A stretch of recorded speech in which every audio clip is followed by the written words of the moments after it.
Hello, I'm Vandana here, and I help people with their wellness using the habits of the yogis. Today's session, I'm going to focus on what it means to live a sacred cycle. In a nutshell, it's having a lifestyle whereby your wellness, both body and mind, is taken care of. It's not something that's on a to-do list or should be on the New Year's resolution list saying, I'm going to look after myself better.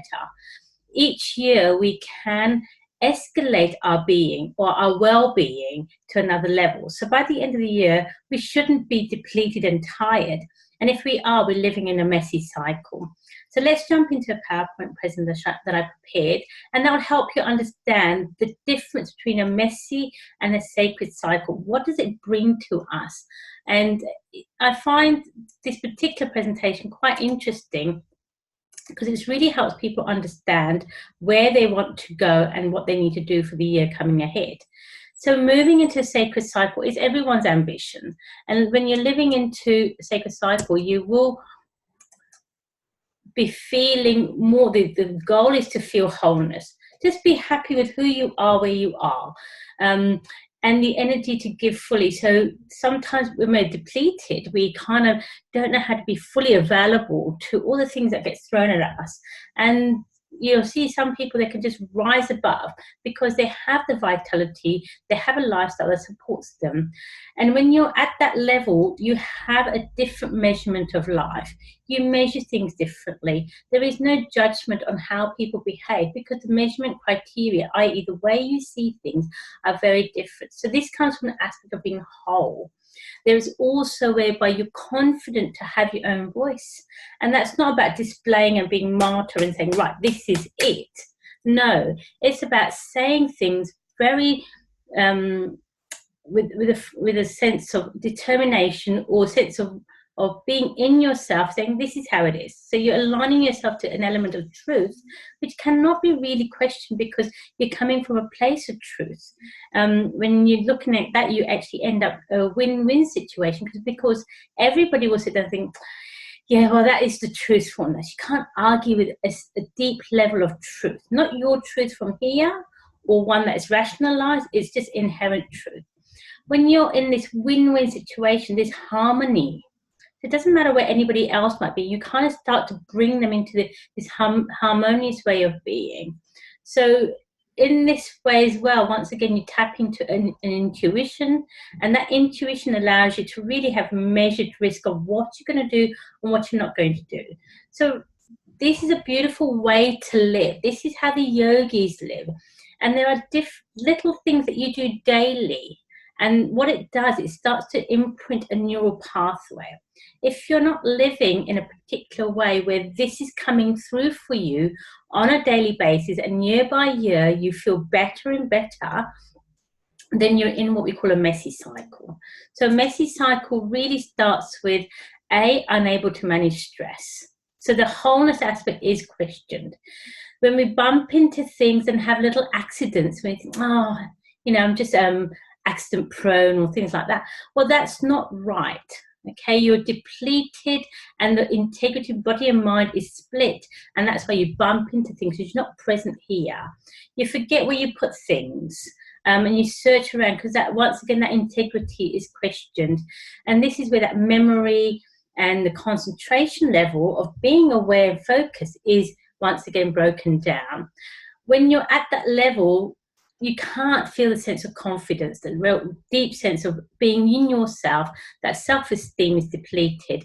And so it will affect the quality of your output. So, and you come to your year-end appraisal or mid-year appraisal, you go there thinking, oh, I wonder how I was and this and that. And then you're fighting through the mind. But if you're living on the other spectrum, your wholeness will show through. There is nothing to be fearful of in this appraisal part. And so if you are going to be promoted, things like that, it will come from that part of you that performed in your wholeness rather than when you're tired and exhausted. So when you're at this level, you're at level 1. And really, this level is like it's like a sign to say, hang on, something's not right. If we don't do something here, we are putting neural impressions into our pathway of stress day in, day out. If we're not purging, we don't know how to start the day right, these are neural impressions day to day, and they go into level 2. So level 2 really is a compound effect of level 1, where you have disturbed sleep, or you waking up tired in the morning. So really you haven't been able to capture or suck through a deep level of rest. When you go to bathroom at night, people say, oh, it happens when you get older. Well, not really. On a yogic front, the mind is busy, it's active, and that produces the water, and then that's where you go to the bathroom. So it's a sign that you're actually not resting deeply.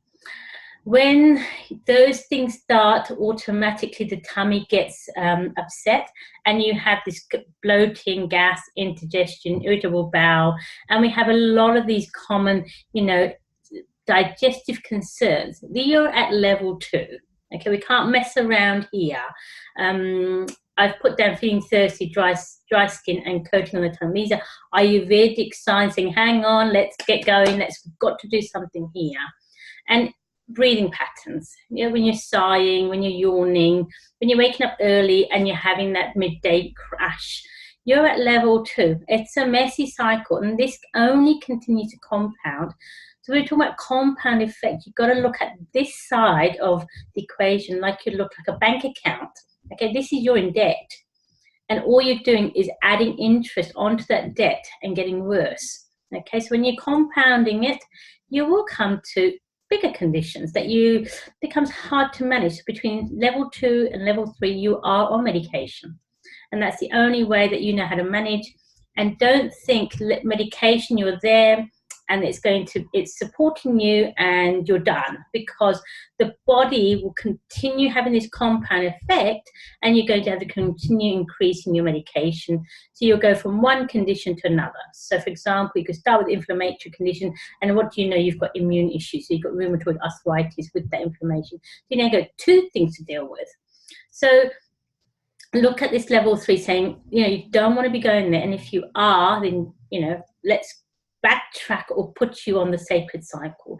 You got weight gain that comes through. Now, there's so many of us that try year after year, tries all this stuff, and the weight doesn't come off because you're in a messy cycle. It's the way that you live. The weight gets stuck. It's just holding and it's not breaking through. So what's happening there in your life, in here, as well as in the body?